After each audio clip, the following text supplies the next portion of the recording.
vamos ter, como eu disse aqui, a palestra do professor Samuel, né? Intitulada A Teoria Linguística no Ensino de PLE, Desafios e Perspectivas de uma Língua Pluricêntrica. Obrigada. Vou passar a palavra para você, Samuel, para você poder expor aí esses slides.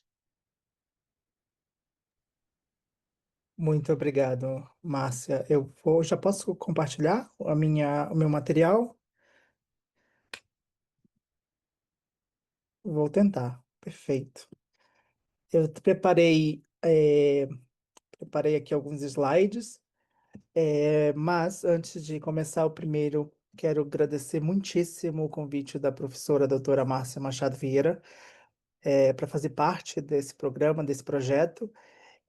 Fiquei muito feliz de saber todas as informações, né, contidas nessa abertura. Que bom que há muito, né, que muito já foi feito, que há muita coisa em desenvolvimento. Parabéns, parabéns, professora Márcia, parabéns aos colegas, estudantes, pesquisadores que organizam um espaço como esse. Eu fico muito feliz porque o nome dessa sessão é o ensino e aprendizagem de português no mundo, né? Então, eu preparei a minha fala justamente partindo da minha experiência. né? Eu sou, eu começo também falando um pouquinho o meu lugar, de onde que eu venho. Eu sou brasileiro, sou de Santarém, no Pará, né? Se voltarmos um pouquinho mais, eu sou de uma comunidade ribeirinha, no interior do Pará, e hoje sou professor adjunto no Departamento de Estudos Brasileiros do Instituto de Estudos Ibéricos e Ibero-Americanos da Faculdade de Línguas Modernas da Universidade de Varsóvia. É um, é um nome assim gigante, mas hoje atuo principalmente no programa de graduação em estudos brasileiros e no programa de pós-graduação, mestrado em estudos portugueses e estudos brasileiros com as disciplinas de linguística. Então, partindo dessa minha sala de aula, dessa minha experiência, da minha docência, eu trouxe aqui alguns pontos, algumas observações que já resultaram também em alguns estudos para compartilhar com vocês, porque eu fico muito feliz e muito contente de ter a possibilidade de compartilhar as minhas experiências com colegas também da área, linguistas, porque eu gosto muito da conversa que acontece depois da minha fala, né? A troca de experiências, principalmente os professores, os alunos que estão em formação, seja em língua materna como língua estrangeira, isso me ajuda a pensar a minha própria prática pedagógica. Então, portanto, por favor, me avisem, me indiquem quando eu estiver chegando no fim do meu tempo, porque eu vou falando. Então, quando eu disser professor, já estamos chegando, aí eu paro, porque é muita coisa. Já são 7 anos aqui na Universidade de Varsóvia, e eu tenho pelo menos mais 3 anos de experiência fora da universidade com o ensino de português para estrangeiro. E, bom, essa eu trouxe uma foto aqui para vocês verem um pouquinho do centro da cidade. A Varsóvia é a capital da Polônia, né? Warsaw, professora Márcia, mas em português é Varsóvia, né? Universidade de Varsóvia. E aqui eu escolhi para fazer o meu doutorado e fiquei agora como professor adjunto. Então, na Universidade de Varsóvia, eu estou vinculado a um programa de língua portuguesa, né? Como nós sabemos, a língua portuguesa, o ensino de PLE, consolidou-se como um campo de investigação e prática, né, que integra a linguística, a didática das línguas em Portugal, ou linguística aplicada no Brasil, e política de linguística, ensino-aprendizagem, enfim. E na minha prática docência, eu observei dois problemas, digamos assim. A necessidade de fundamentar o meu ensino em teorias linguísticas, né, para o ensino do português e reconhecer a pluralidade do ensino do português. Por quê? A Universidade de Varsóvia, como vamos ver mais adiante, ela ensina ela oferece disciplinas de português e oferece leitorados, que são aquelas leitorados para nós, são aquelas disciplinas que são oferecidas para todos os alunos da Universidade de Varsóvia e são disciplinas estritamente para o ensino de língua, né? Então, leitorado é igual a ensino de língua, ensino prático da língua. E a Universidade de Varsóvia foi a primeira universidade na Polônia, em 1977, a oferecer o ensino de português. Depois, em 1978, foi criado o primeiro departamento de língua portuguesa e o mestrado integrado. E dentro desse mestrado já se oferecia disciplinas em português, em polonês, e passando mais alguns anos, em 2009, a universidade, o corpo docente da universidade tomou uma decisão que eu achei interessante, né? Dividiu-se os leitorados em português brasileiro e português europeu. E desde então, se tem leitorados, as disciplinas que são oferecidas para alunos de todos os cursos da Universidade de Varsóvia, ou em português europeu ou em português brasileiro. Dentro do programa, do curso do Instituto de Estudos Ibéricos, nós temos uma licenciatura e um mestrado, e depois eu vou explicar com mais detalhes. Em 2020, então, esse departamento ele foi reestruturado, né? Criou-se, então, dois departamentos. Um departamento de estudos brasileiros e um departamento de estudos interdisciplinares dos países de língua portuguesa. Esses departamentos são responsáveis pela estruturação e oferta de um programa de licenciatura nos moldes, né, do Acordo de Bolonha, que são aquelas licenciaturas de 3 anos, e o mestrado de 2 anos. Paralelamente ao programa de licenciatura e de mestrado, o aluno também pode se inscrever no que nós chamamos de módulo didático, ou seja, é uma espécie de especialização lato sensu, na qual o aluno recebe formação pedagógica para o ensino de português ou de espanhol na escola pública. É um módulo que é autorizado pelo Ministério da Educação da Polônia. Essa é a estrutura do nosso, do nosso instituto, né? Nós temos 6 departamentos, quatro departamentos ligados à língua espanhola e 2 de língua portuguesa. É a única universidade na Europa em que há 2 departamentos de língua portuguesa. Dentro do departamento de estudos brasileiros, e aqui eu vou me focar com mais detalhes no departamento de estudos brasileiros, que é o departamento no qual eu estou afiliado, né? Nós trabalhamos com literatura brasileira, tradução literária, literatura indígena e afro-brasileira. Nós temos uma colega que traduz obras do polonês para o português brasileiro, né? Nobel de Literatura de 2018, Olga Tokarczuk. Dentro da área de estudos culturais, de cultura brasileira, nós também temos colegas que estão interessados nos estudos de cultura brasileira. O nosso instituto é completamente interdisciplinar, então, segundo a classificação polonesa das áreas científicas, o nosso instituto trabalha com história, estudos culturais e religião, linguística e literatura. Então, nossos cursos são interdisciplinares. Nós temos uma formação geral de licenciatura e depois uma formação mais específica no mestrado, no nosso mestrado em filologia.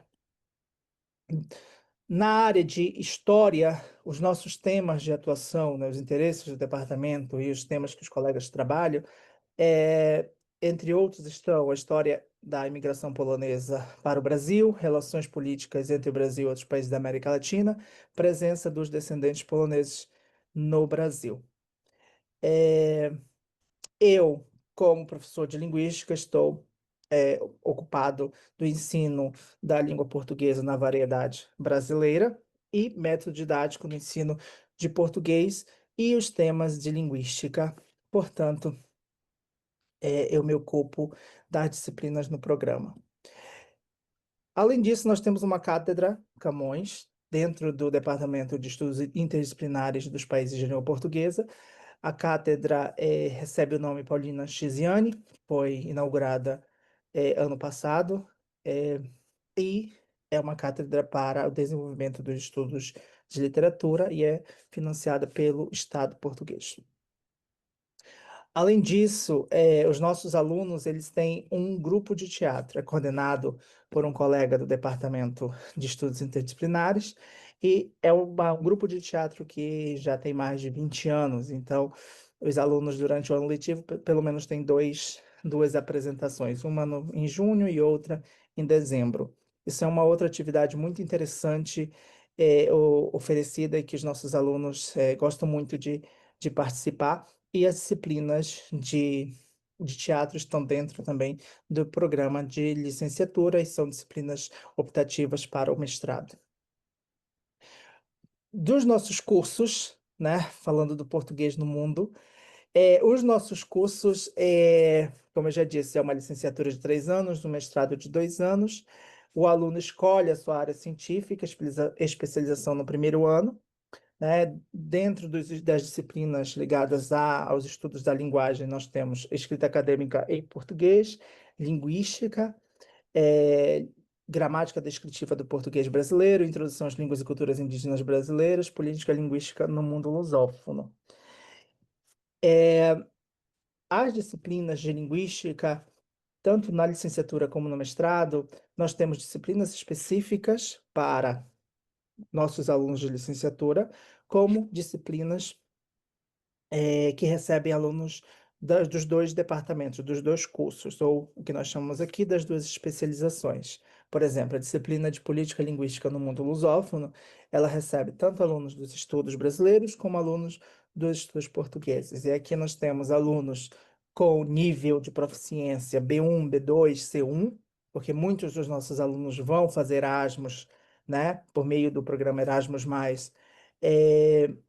em Portugal, e são alunos da especialização em estudos portugueses. Então, falam a variedade, usam o léxico, a sintaxe, a pronúncia do português europeu, mas tem aula com os alunos do português, do curso de português de estudos brasileiros. E dentro desse programa também nós temos disciplinas ligadas principalmente às literaturas africanas de expressão portuguesa, né? Então, os alunos têm no programa uma variedade de disciplina que dá a possibilidade dos alunos, né, terem contato com diferentes variedades do português, né? O português, essa língua pluricêntrica que eu trago no título da minha fala. Então, nós temos os nossos alunos no percurso formativo, eles têm contato com outras disciplinas, né, oferecidas pelo Departamento de Estudos Interdisciplinares de Língua Portuguesa, e lá ele tem contato com falantes nativos do português europeu, estuda a história de Portugal, literatura portuguesa, né, história dos países africanos de língua portuguesa, literatura dos países africanos de língua portuguesa. Aqui eu trago alguns números porque eu acho bem interessante, como estrangeiro, a ministrar a dar aulas no exterior. Eu acho bem interessante como que o ensino de português na Polônia, ele tem aumentado a cada ano, os números aumentam. Isso me deixa muito, muito feliz, né, de poder ensinar a minha língua e cultura num país estrangeiro. Então, aqui eu trago um gráfico de números, né, de teses defendidas no mestrado, desde quando iniciou, né? Então, no ano de 77 a 85 foram 32, e quando nós olhamos aqui para o ano de 2006 a 2018, nós temos 91. Agora, aqui um outro é o número de alunos que terminam o ano letivo, né? Eh, Em nossos cursos, nós temos a licenciatura em língua portuguesa, que seria estudos portugueses, estudos brasileiros, mestrado em estudos de língua portuguesa e mestrado em estudos brasileiros. Então, vejam que aqui há uma tendência de crescimento do número dos alunos, né? Do ano 2024, o ano letivo 2024 a 2025, nós temos mais de 140 alunos nos 3 anos da licenciatura em estudos de língua portuguesa. No mestrado, o número é menor, e aqui, pela minha experiência, né, dentro de sala de aula, o nosso aluno recebe essa formação geral em língua e cultura e vai fazer, o que eu tenho percebido é que vai fazer um outro mestrado em ciência política, em economia, em contabilidade. Eu tenho vários ex-alunos que trabalham em empresas de contabilidade, por exemplo, trabalham em Varsóvia, mas fazendo contabilidade para uma empresa em São Paulo. Então, achei interessante essa essa essa saída profissional, né, dos nossos alunos. Então, por isso, né, como o mestrado é uma formação mais específica para tradução, crítica literária, então o nosso número de alunos, né, diminui. As matrículas, né, considerando todos os cursos, lembra-se que nós temos então, três formas de oferecer a língua portuguesa na Universidade de Varsóvia.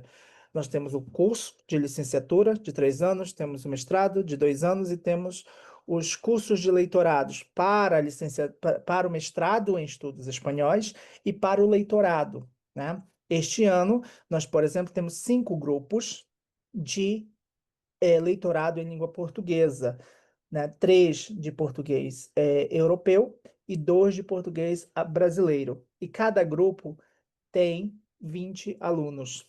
Então, nesses 5 grupos, nós já temos aí 100, né? São 100 alunos matriculados. Então, percebo que aqui, em 2024, 2025, nós temos mais de 180 alunos matriculados na licenciatura.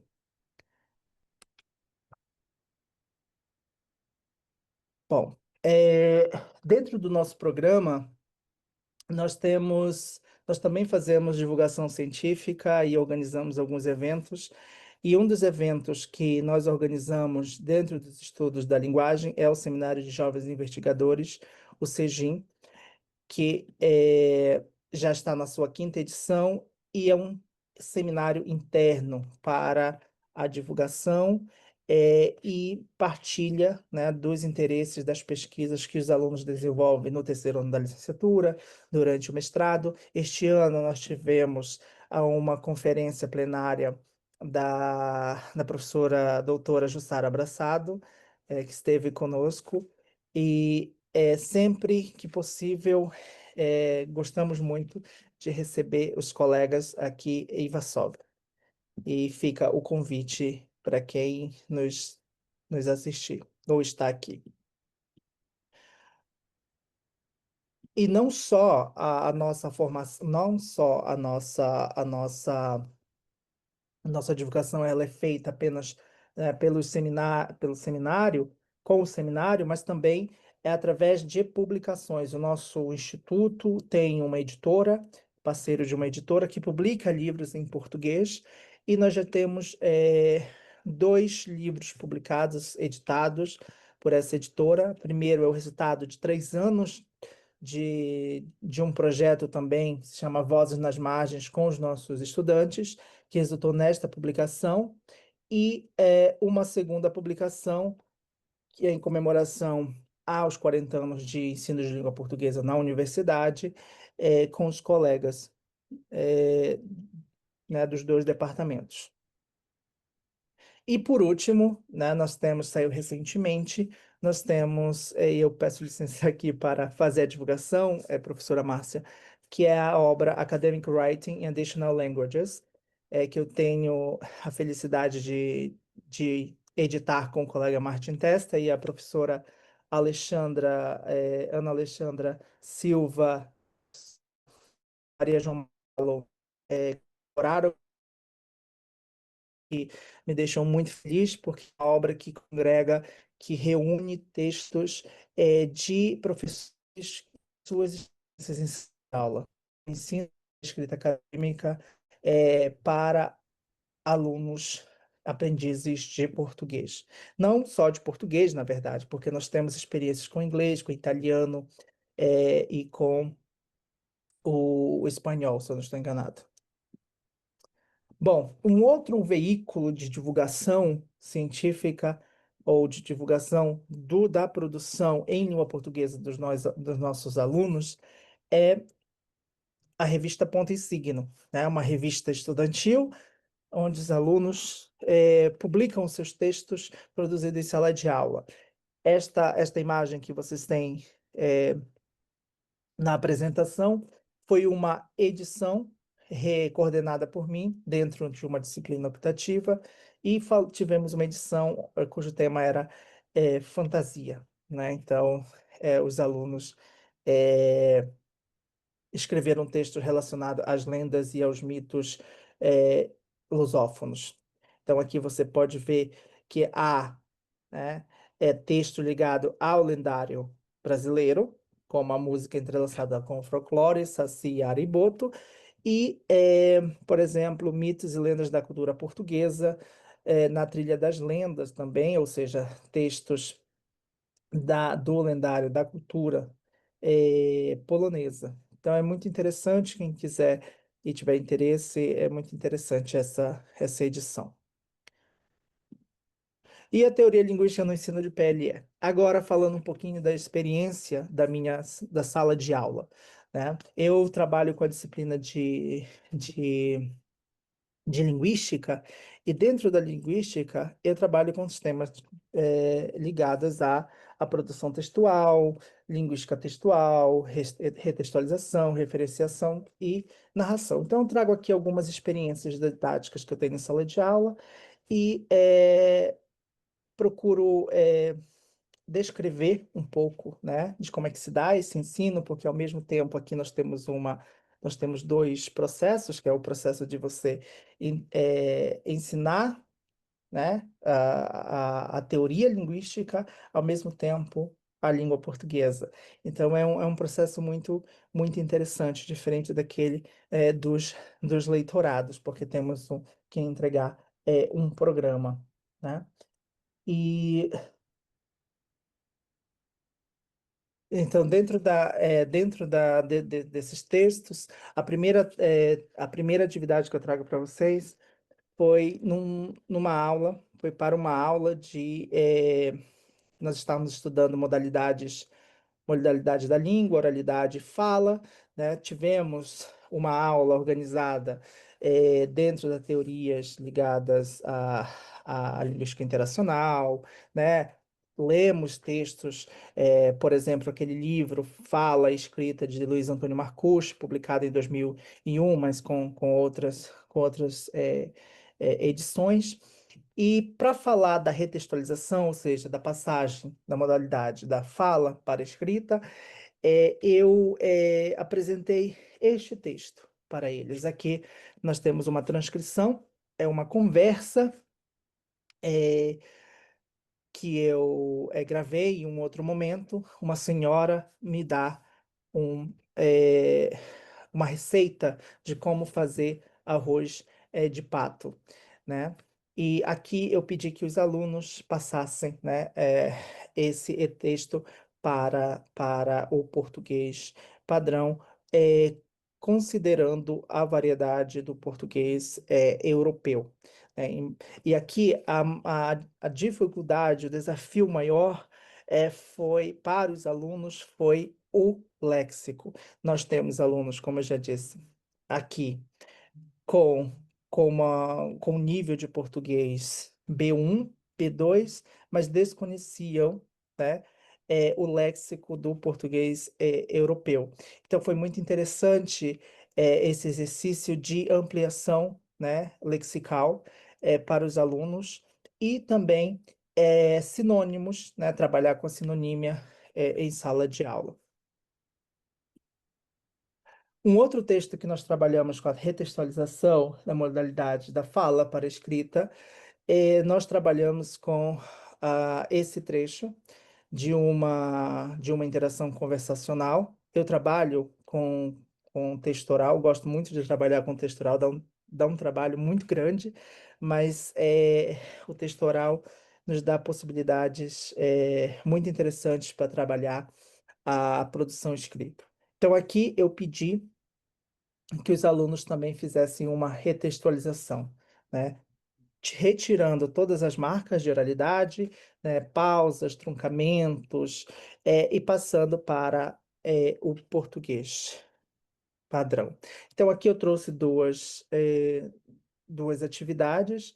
Nós temos aqui a um, então percebam que aqui nós temos marcas, as marcas da oralidade e de edição também, como travessão, o aluno ele conserva, ele continua, né, do texto final, ele mantém esse tipo de texto, enquanto o segundo exemplo, nós temos aqui uma, um texto muito mais complexo, né? Tem um texto muito mais trabalhado. E aqui nós temos, claro que nós estamos falando de complexos não só da passagem, né, do material linguístico, mas também um processamento cognitivo que acontece porque no momento da atividade, nós tivemos que parar várias vezes para explicar contextualmente o que que é a Matinta Pereira, onde é que se passou a atividade, né, como é que foi gravado isso. Então, teve um diálogo, uma conversa sobre o texto antes, né, antes do aluno realizar a sua atividade. É, Então, aqui nós temos o texto original, né? Eu trouxe mais uma vez aqui, e o texto retextualizado, né? Então, o aluno, claro que a própria correção do texto, ela acontece de forma colaborativa, em sala de aula, né? Nós discutimos entre todos, a correção do texto. Então, o aluno, que eu observei dos grupos que participaram, né, que participam desse tipo de atividade, é que os alunos que têm uma maior, o que se esperava, né, que a literatura já fala da interlíngua. Então, os alunos que têm uma proficiência maior, eles têm uma maior liberdade em trabalhar com texto, em inserir novos referentes, usar sintaxe mais complexas, verbos e também um léxico mais avançado.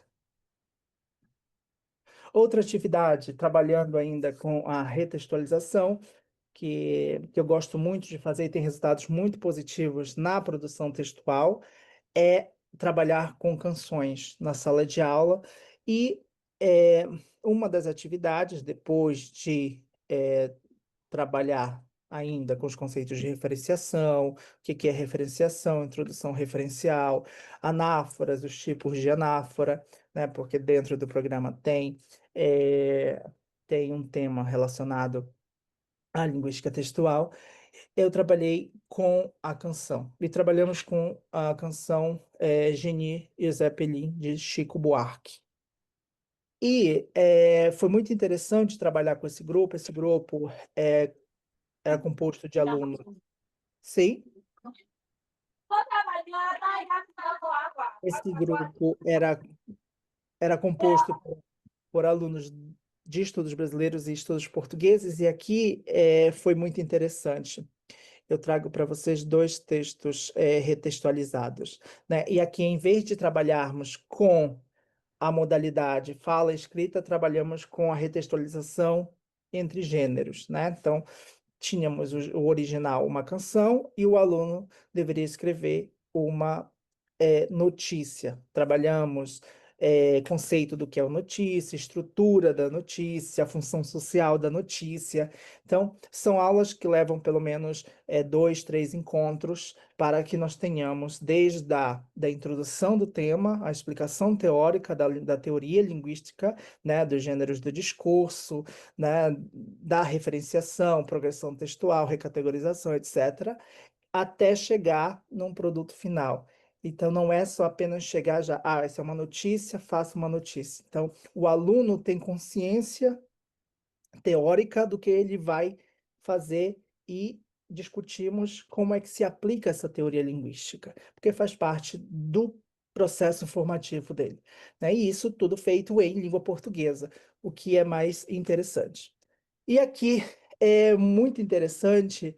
Acho que a Ana Alexandra, a professora Ana Alexandra conhece a cidade de Montargis, porque percebam que aqui eu trouxe dois exemplos, né? A cidade de Montargis salva por uma mulher. A trabalhadora do sexo local salva a cidade da destruição. É, os alunos de português, de estudos portugueses, eles foram buscar referentes, né, ou aspectos culturais em Portugal, enquanto os alunos de estudos brasileiros foram buscar elementos referenciais na cultura brasileira. E isso foi muito interessante, né? Porque eles desconsideraram, ou seja, cumpriram a tarefa de escrever uma notícia, mas como na música, na canção, nós não temos, né, um espaço geográfico definido, essas questões geográficas, onde aconteceu, como aconteceu, se era uma trabalhadora do sexo ou não, mas os alunos foram buscar, né, conhecimento de mundo, conhecimento enciclopédico para a produção dos seus textos, naquilo que eles têm conhecimento, né, nos seus estudos. Isso foi muito interessante, de observar. É, pronto. Tem mais coisa, mas a gente pode conversar depois. Uma outra atividade que eu gosto muito, e aí são atividades mais avançadas, né? Também para grupos de português europeu e português brasileiro, é, é a produção de gêneros acadêmicos. E aqui nós temos uma resenha crítica, né?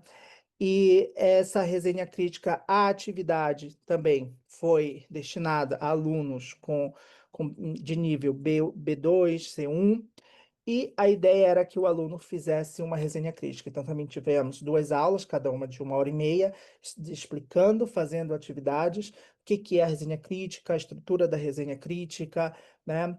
Aspectos do estilo de uma resenha crítica, análise de resenhas críticas, e a atividade foi o aluno partindo da sua leitura, porque eles estão no primeiro ano, segundo ano de mestrado, já fazendo a sua tese de mestrado, a partir da sua leitura, escolhia um artigo científico e fazia uma resenha crítica. E aqui é muito interessante é, alguns pontos, né, relacionados à própria argumentação, né, como aparece. Por exemplo, nós temos aqui a parte estrutural está muito bem, né? Está muito bem alcançada. Mas quando você dá um zoom no texto, na escrita do aluno, você tem, por exemplo, a tese e posicionamento explícito, né? Invocação de autoridade, ou seja, explica de quem escreveu o texto, né? Que legitima a avaliação, mas é sempre uma estratégia fonte e sem aprofundar. Aí eu trago dois exemplos. Há uma sequência, né? O resumo do texto é claro e contém todas as informações que o resumo deveria possuir, né? Aí na introdução, a autora revela ideias principais em movimento. Então, aqui nós temos uma coesão, né, e coerência local em relação a causa e efeito, mas há uma ausência de próprios parâmetros analíticos, né? Então, ao mesmo tempo, o que nós observamos nessa resenha, se tivéssemos tempos para ler, é que a cada parágrafo que o aluno escreve, ele já vai fazendo a sua apreciação, né? Então, a resenha, nós temos a descrição, a introdução, quem é que escreveu esse texto, né? Depois nós temos a descrição das partes e, por último, nós temos uma apreciação. Essa é a estrutura básica da resenha, né? Mas é, esse texto aqui nos mostra que o aluno está todo o tempo já com essa ânsia de fazer a sua apreciação, de colocar a sua voz como especialista, né, de quem produz uma resenha. E essa, essa avaliação também acontece de forma colaborativa, primeiro entre pares e depois com todos da turma. Eu não estou conseguindo avançar. Pronto. Uma outra atividade que trabalhamos com depois da explicação de teoria linguística por menor, né, com detalhes, é a descrição, quando trabalhamos os conceitos de textualidade, sequências textuais, e chegamos na sequência descritiva. A ideia da atividade era apresentar um quadro, esse é o quadro A Cuca, de Tarsila do Amaral, 1924, e foi pedido, depois da discussão do que é uma sequência descritiva. Os textos, eles têm várias sequências, e uma delas são mais salientes que outras, enfim, todas aquelas, eh, aquela discussão teórica fincada nos autores ligados aos estudos do texto, como Jean-Michel Adam, por exemplo, né, no seu livro de 2019. E aqui nós temos um exemplo, né, do texto, da descrição da obra, né? Eh, Mais uma vez, não tenho tempo, mas que fique, né, eh, para a nossa discussão, e podemos sempre voltar, não há problema nenhum. E aqui eu tenho um segundo texto, né? E aqui focando principalmente na progressão textual, nas estratégias anafóricas, né? Como é que o aluno usa essas estratégias anafóricas de progressão textual para a construção do seu texto, né? Então, o que nós observamos aqui é que, mais uma vez, nós temos poucos processos, né, de recategorização, e, por outro lado, nós temos mais nominalizações do que pronominalizações ou elipses, por exemplo. Então, isso também é outro indício, né? Quanto maior a proficiência, mais processos de elipse, pronominalização, enfim, nós já temos. E isso é bem interessante pensar nisso, né? Então, por exemplo, aí eu trago que essa apresentação, que essa análise aqui, né? Nós temos a pintura modernista, né? Nós temos aí, aqui é um quadro a partir de um quadro elaborado por Marquese em 2004, né? Nós temos a pintura, que é o referente mais saliente, o que nós queremos, né, analisar nesse texto.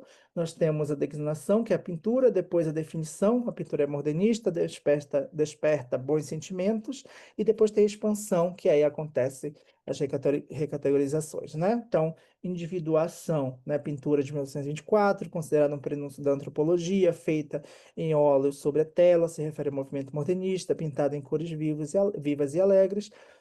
E é isso.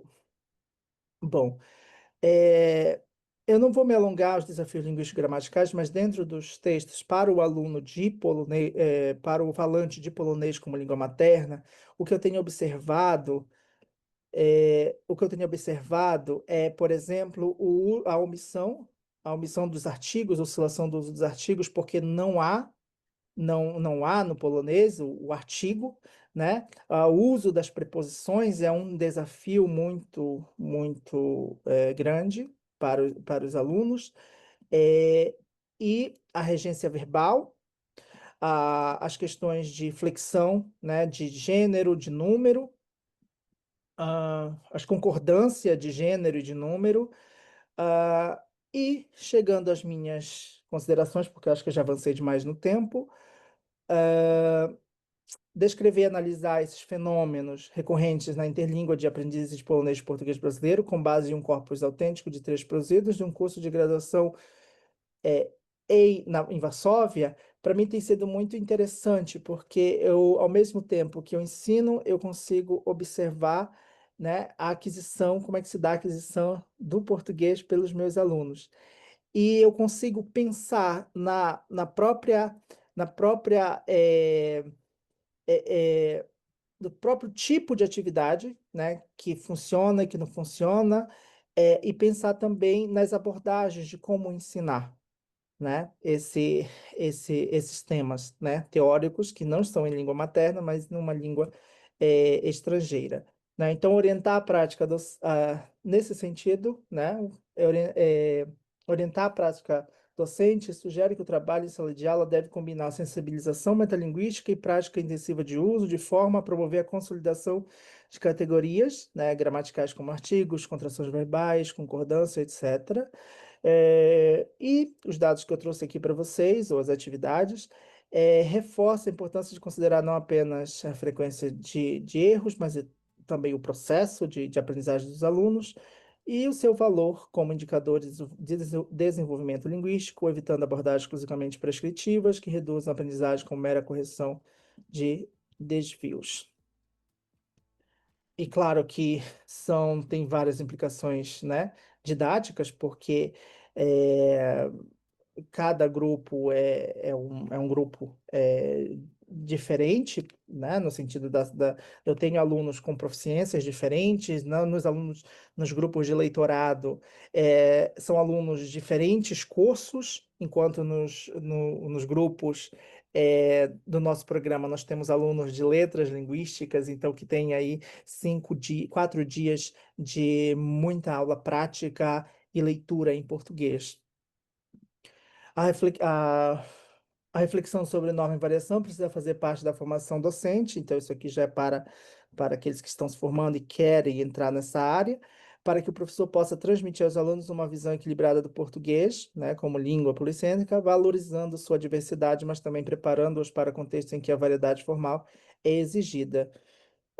Aqui também mostra um retrato atual da produção escrita por aprendizes poloneses do português brasileiro. E também convida a comunidade de pesquisa a ampliar o escopo de investigação e a desenvolver práticas pedagógicas cada vez mais fundamentadas teoricamente na linguística e sensíveis às necessidades dos aprendizes. Aqui algumas referências. E é isso. Muito, muito obrigado. Obrigada, professor Samuel.